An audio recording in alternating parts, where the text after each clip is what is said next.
She looked me in the eyes and said, "I'm not cutting ties with my ex just because you're insecure." So I nodded, smiled, and accepted the Amsterdam job I had turned down 3 times for her. She realized I was serious when she showed up at my apartment to work things out. I had already left. The new tenant answered the door. Hello viewers, before we continue with the video, don't forget to subscribe to the channel and click the like button if you want to see more stories like this. Thank you. Throwaway account because, well, this story got a little too real and we don't need the drama resurfacing. But if you're here for some karmic relationship justice, buckle up. This is how my ex, Jessica, basically handed me the keys to a better life served on a silver platter of betrayal. Am I the jerk for finally putting myself first after years of being her emotional doormat? Spoiler, I'm not. I think. Let me start from the beginning because context matters. I met Jessica about 4 years ago at a mutual friend's birthday party in the city. She was this energetic marketing graduate, full of big dreams of climbing the corporate ladder, and I was just starting to hit my stride as a software engineer at a solid tech firm.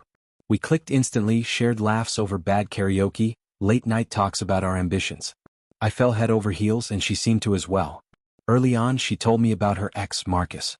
They had dated for 2 years in college but it ended messily.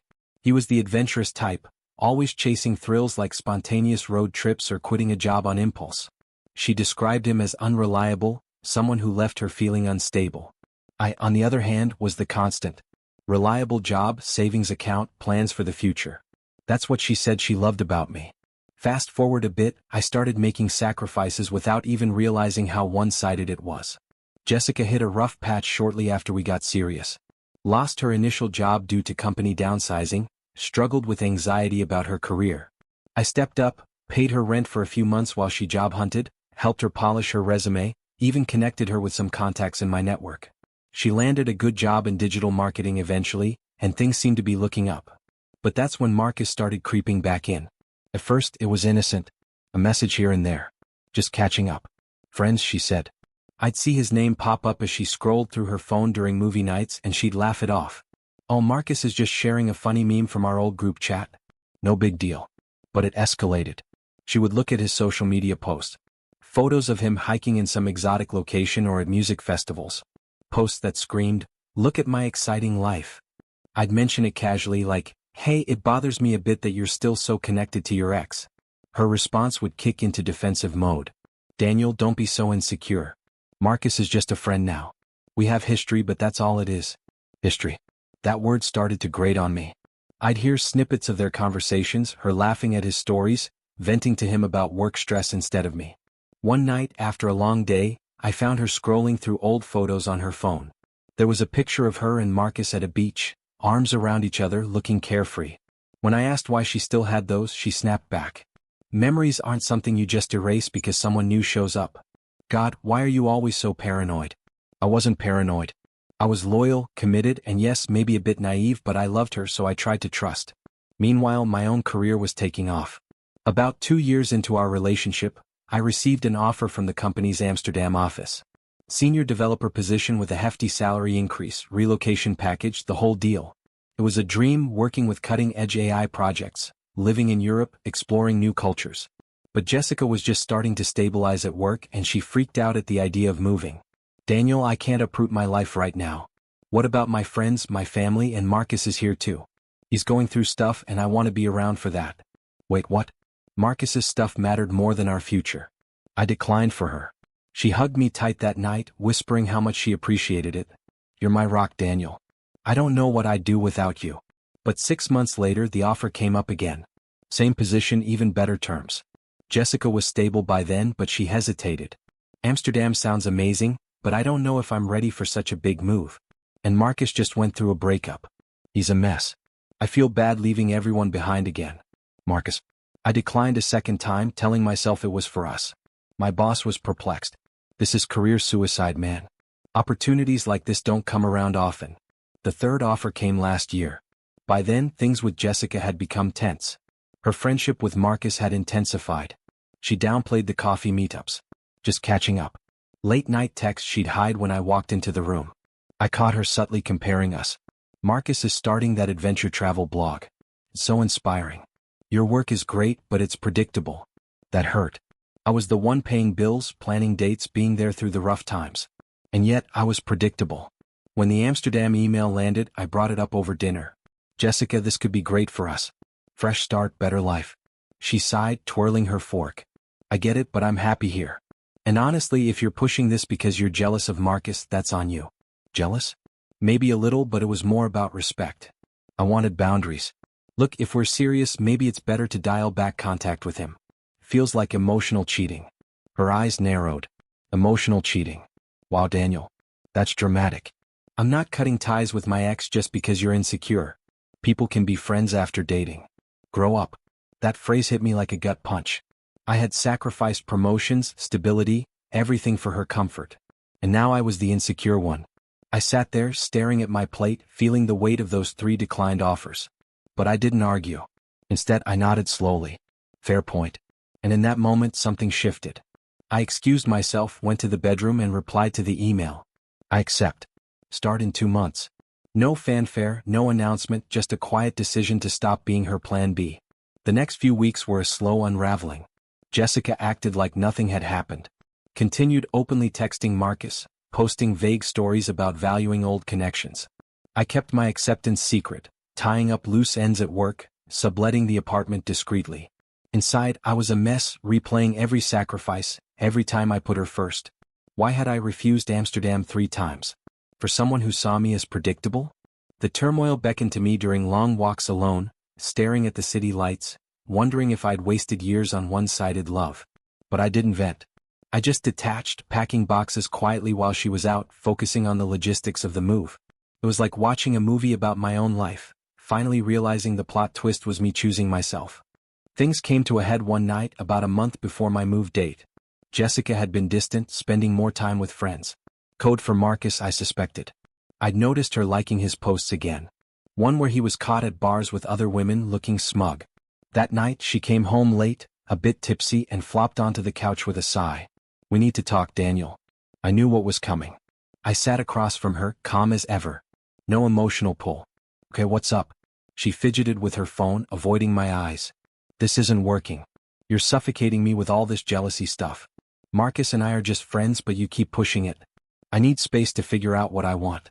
Space how? What you want? Like with Marcus? She rolled her eyes, that smug smile creeping in.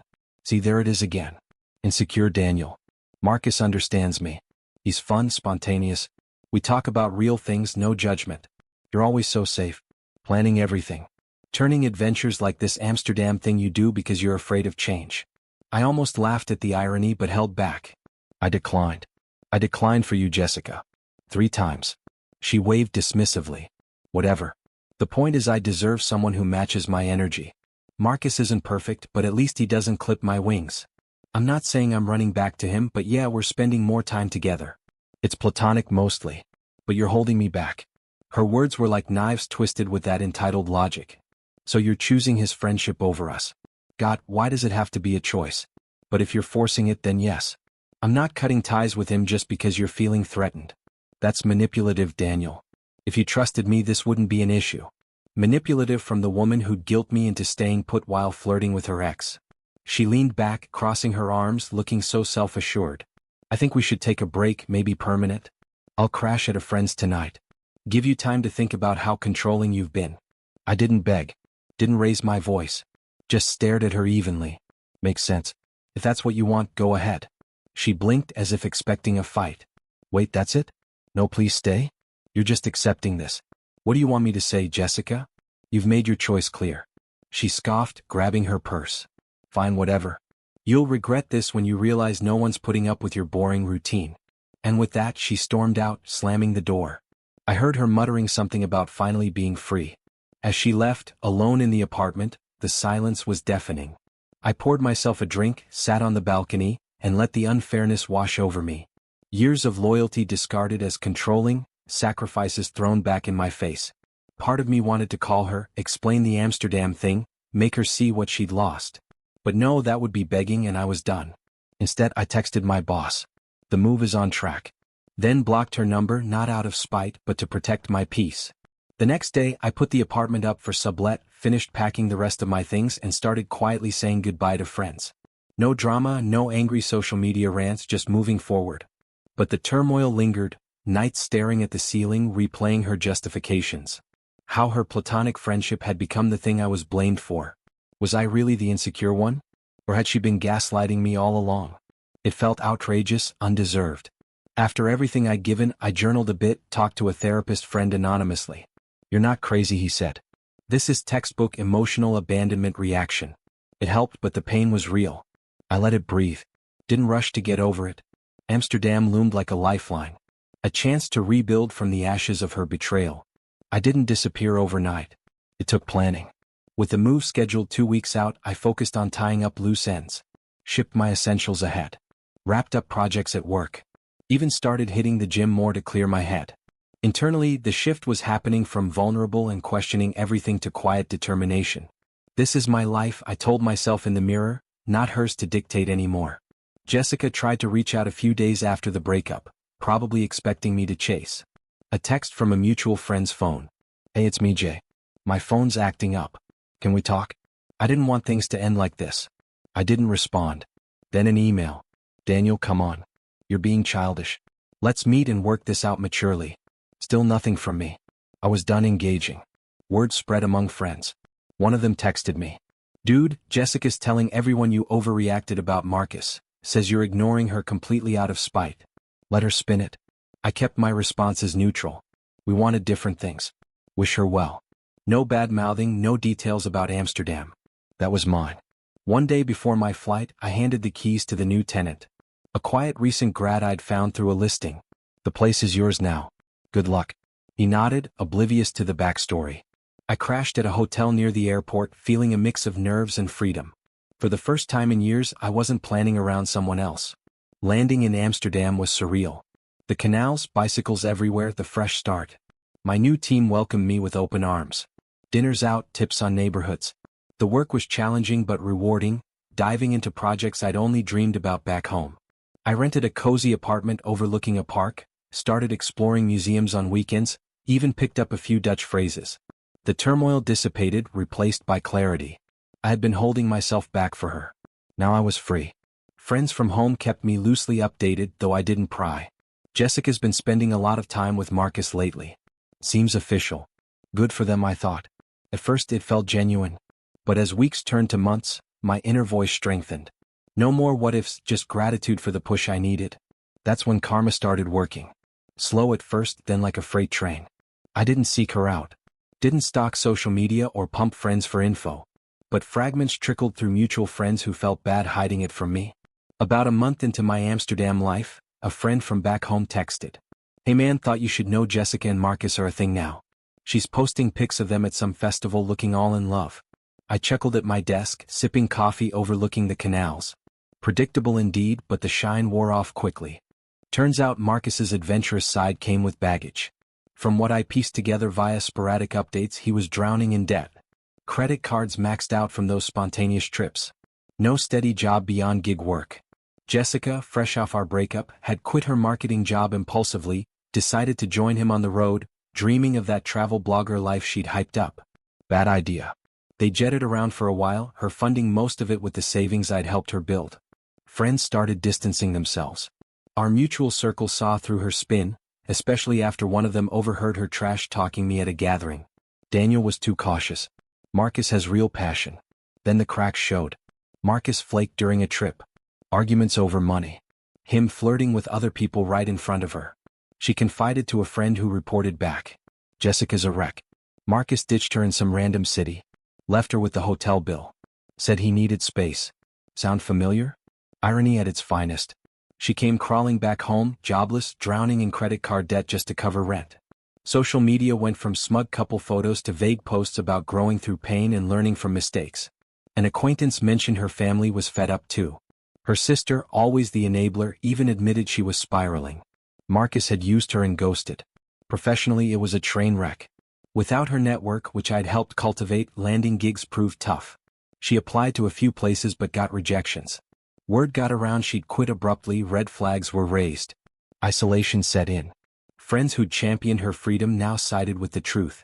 She'd emotionally traded a good guy for an irresponsible one. One update particularly struck me. A former coworker mentioned my Amsterdam move in a group chat she was still part of. Daniel's crushing it overseas. Senior role, traveling Europe on weekends. Her response was dead silence, then unfollowing across the board. I didn't gloat. Didn't need to. Sitting in my new apartment, hosting a small dinner with coworkers, I felt the reversal. Her downfall wasn't some dramatic explosion. It was realistic, earned by her choices. Broke, alone, reputation tarnished. Meanwhile, I was thriving. Talks of promotion at work, weekend trips to Paris, even dabbling in dating apps casually. Nothing serious yet, no strings, but the freedom was liberating. Karma didn't just hit, it highlighted how far I'd come from that predictable label. She'd discarded me as a safety net, only to find the ground rushing up fast. Her attempts to crawl back started subtly, then snowballed into desperation. First, about 3 months into the move, an email slipped through. My work one, since I'd blocked her on socials. Daniel, hey, heard you're in Amsterdam now. Wow, congrats I guess. Look, I know things ended badly, but I miss talking to you. Marcus was a mistake. He's not who I thought. Can we chat? Just as friends. I read it at a cafe. Bicycle traffic buzzing outside. No compassion stirred. She called me insecure for wanting boundaries. And yet there she was after her spontaneous fling crashed. I archived it without responding. Next came texts from unknown numbers. Burners probably. It's Jessica. Please don't ignore me. I messed up big time. Marcus turned out abusive, controlling, isolated me from everyone. Sound familiar? Wait, no. That was unfair, but I get now how good you were. Escalating, calls flooded in. Voicemails piled up. Daniel, pick up. I'm sorry for everything. I was smug and dismissive. You didn't deserve that. Let's meet. I could visit Amsterdam. We had something real. Her tone shifted from apologetic to pleading. One night, a longer message. Why are you being so cold? I thought you were better than this. Marcus left me broke, alone. My family's worried. At least respond so I know you're okay. The family. That's when her toxic crew jumped in. Her sister Lisa, always the unpleasant meddler, DM'd me on social. Hey jerk. Jessica won't stop crying over you. She made a mistake and you're ghosting like a coward. Have the guts to talk to her and move on. She deserves closure. Then her mom called from an unlisted number, voice dripping with guilt. Daniel, sweetheart, I know she hurt you, but family's family. Jessica's falling apart. Lost her job. No friends left. Be the bigger person. Come on for old time's sake. I didn't engage. Blocked where I could. Deleted the rest, but her rage expression surfaced after a week of silence. Another voicemail. Fine, ignore me. But you're cruel, Daniel. I bet you're loving this. Me begging while you play expat. Marcus was right. You're boring and vindictive. How dare you just disappear? Hypocrisy in full display, accusing me of what she'd done. She even roped in a mutual friend. Man, Jessica's harassing me to get in touch with you. Says you owe her an explanation. Her sister's calling you names behind your back. This is getting messy. Despite everything, I stayed detached. No, I'm sorry for her plight. Internally, it confirmed everything. Her true colors shining when things didn't go her way. Desperate messages got frantic. Please, Daniel, I need help. I'm in debt. Might lose my place. Remember when you covered my rent? Just talk to me. Energy reversal, of course. The one who'd left smugly, now helpless, clinging to ghosts. The final nail came unexpectedly. A mutual friend's wedding back in my hometown. I flew in for it. First trip to the States in 6 months. Kept it low-key but word spread. The event was at a scenic venue outside the city. String lights and laughter everywhere. I was chatting with old friends, sharp suit, Amsterdam glow on me, tan from bike rides, stories of canal boat tours, drawing smiles. Then I spotted her. Jessica, disheveled in her wrinkled dress, eyes puffy like she'd been crying. Our friend must have invited her. Oblivious or manipulative didn't matter. She cornered me by the bar during cocktail hour, voice shaky but insistent. Daniel, you're here. God, you look great. Successful. I flew back as soon as I knew. We need to talk. I sipped my drink, calm as ever. No emotional pull. Jessica, this isn't the place. Please, she begged, glancing around like she feared judgment. I was wrong. Marcus was a disaster. He cheated on me, left me broke, drained my savings, isolated me. My job hunt's failing. Friends vanished after hearing the full story. Now I see you're my rock. I threw it away because I was stupid, chasing thrills. Come back or let me visit Amsterdam. We can start over. Her hypocrisy was glaring. Now she wanted the safe life she'd mocked. I set my glass down, voice steady as detached, like closing a file. You said you found peace, but that chapter's closed. I've built something here. New role, new city, new outlook. You're not part of it anymore. She teared up, anger flashing. That's it? After everything you're just done? I begged Daniel. My family's furious with you. Lisa says you're cruel. Say hi to them, I said. Bluntly. No sugarcoating, just facts. But their opinions don't matter. Neither does yours. Honestly, I've moved on literally and figuratively. You're irrelevant to my happiness now. She stared, realizing the reversal. Me thriving. Her desperate. Roles flipped. Nearby guests whispered. Her failure exposed against my quiet success. She muttered, "You'll regret this," but turned away, shoulders slumped. I rejoined the group, toasting the bride. Free evolved, her fading echo. Back in Amsterdam, life carried on. Promotion secured, dates looking promising, no looking back. Karma delivered. I just accepted it. Update. Thanks for watching. Make sure to subscribe to the channel and click the like button. What do you think of this story? Share in the comments.